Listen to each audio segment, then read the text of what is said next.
ایک اور بھی کافی ہیں، لیکن ایک بات اور کر کے اپنی بات کو آگے بڑھاتا ہوں۔ ایک دن حضرت موسیٰ علیہ السلام نے پوچھا، یا اللہ جنت میں میرا ہمسایہ کون ہوگا؟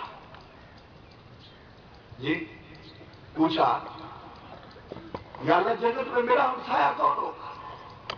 فرمایا موسیٰ وہ فلانا جو کسائی ہے نا، وہ فلانا کسائی، وہ تیرا جنت میں ہمسایہ ہوگا۔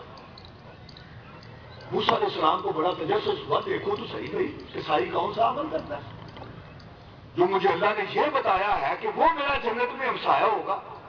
وہ سارا دن کھڑے ہو کے جا کے دیکھتے رہے، سمجھ نہ آئی بات، سمجھ نہ آئی۔ شام پڑ گئی، کہ ابھی آج تیرے گھر میں مہمان بننا چاہتا ہوں، بنا دیا مہمان، چلے گئے گھر میں۔ کیا دیکھا، کیا منظر دیکھا؟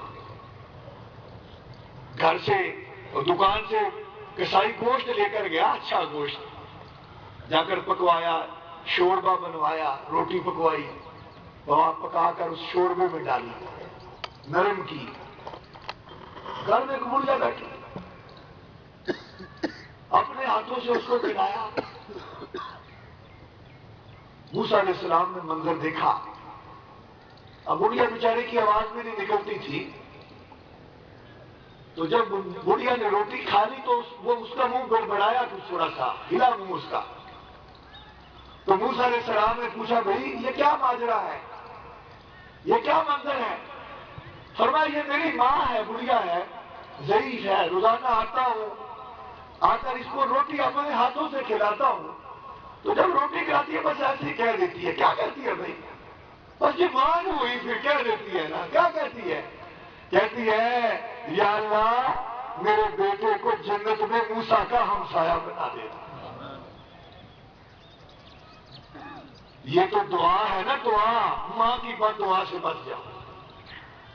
اول تو ماں بد دعا دیتی ہی نہیں ہے، اول تو ماں بد دعا، میں نے دیکھا خدا کی قسم ماں بد دعا نہیں دیتی۔ بیٹا جو شہید ہوتا ہے پیسے چھینتا ہے، گالیاں دیتا ہے، لیکن ماں بد دعا نہیں دیتی، لیکن جس کو دے دیتی ہے اللہ کا شکام اٹھتا ہے۔ اور یاد رکھو، اور تیرے گناہوں کی سزا رب قیامت والے دن دے گا۔ جو ماں باپ کی گستاخیاں کرتا ہے رب دنیا میں ذلیل و رسوا کر دیتا ہے۔ میں نے اپنی آنکھوں سے دیکھا ہے، میں نے اپنی آنکھوں سے دیکھا ہے۔ ایک بندے کو میں دعا دی تھی، اور جا تو مرے تو نالیوں کا پانی پیتا مرے۔ یہ ماں بددعا دیتی نہیں ہے، لیکن دی۔ جس دن وہ مرا تو پوچھا یہ مسئلہ کیا ہے، کیا ہوا یہ یہاں پہ پڑا ہے؟ کہا اس کی ماں نے اس کو بددعا دی تھی، جا مرے تو نالیوں کا پانی پیتا مر جائے۔ بچ جاؤ، یہ اللہ نے ایسے اپنے کلام میں نازل نہیں کی، اپنی آیات نازل نہیں کی، ان کو معمولی نہ سمجھو۔ سنو پورا مفہوم سنو، ان آیتوں کا بھی پڑھنے لگا ہوں۔ آگے کیا کہا؟ وَقَضَىٰ رَبُّكَ أَلَّا تَعْبُدُوا إِلَّا إِيَّاهُ وَبِالْوَالِدَيْنِ إِحْسَانًا فَلَا تَقُل لَّهُمَا أُفٍّ، ان کو اف بھی نہ کہو، اف بھی نہ کہو، کھنگورے مار دو نا تو بدتمیزی کرتے ہو۔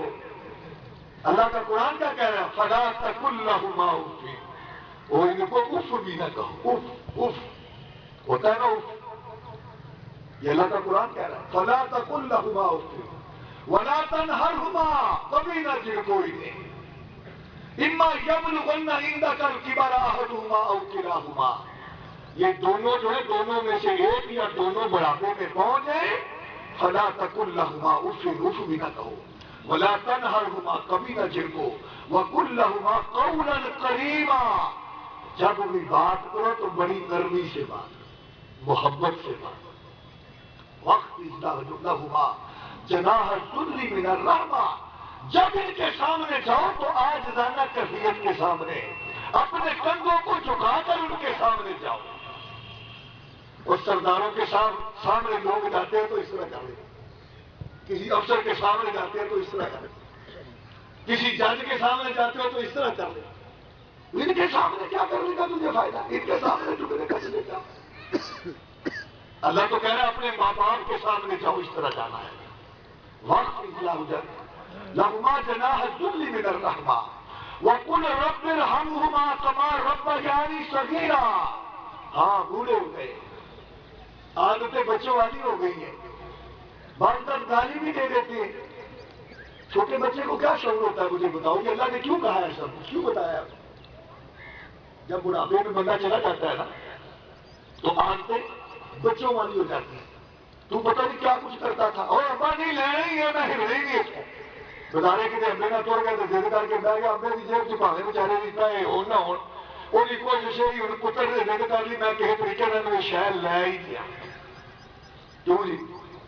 اب ابے کی ضد کرنے کی باری آئی ہے تو کیا ہو گیا تمہیں؟ تیری ضدیں وہ دیکھتے رہے، اب تو ضدیں ہی کیجیے. ہاں رب سے دعا مانگا یا اللہ ان پر رحم فرما، جس طرح انہوں نے بچپن میں مجھے پالا تھا نا، بولا تو رحم فرما دے. ہاں کبھی گستاخی بھی ہو جاتی ہے، اس کا علاج بھی بتا دیا.